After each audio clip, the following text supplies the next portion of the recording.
ఒక చోట ఒక సిటీలో ఒక మిషన్ పెట్టాడు సెంటర్లో. మా కర్నూలులోని బల్లారు రోడ్ చౌరస్తా అని సెంటర్లో పెట్టాడు. 2 చేతులతో ఇలా పట్టుకుంటే ఆ మిషన్ని 20 పేజీల రిపోర్ట్ వస్తుంది. ఏంది ఇది? 20 పేజీల రిపోర్ట్లో ఒక్క చోట రోగం ఉందని ఉండదు. ఈక్వోకల్గా ఉంటాయి రిపోర్ట్స్.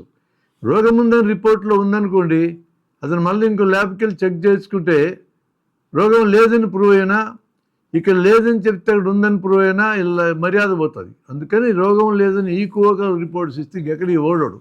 20 పేజీలు చూసుకొని ఆనందపడతా ఉంటాడు. రోజుకి 200 మందిని చూస్తారు వాళ్ళు. 5 నిమిషాల్లో అయిపోద్ది మొత్తం. రిపోర్ట్ 20 పేజీలు వస్తుంది, 200 రూపాయలు కట్టాలా?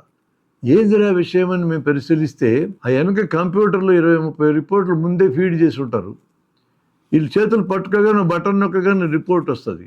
ఇదే వ్యక్తి అరగంట తర్వాత మళ్ళీ ఇలా మిషన్ ఎక్కి 2 చేతులతో పట్టుకుంటే ఇంకో రిపోర్ట్ వస్తుంది. పెద్ద మోసం.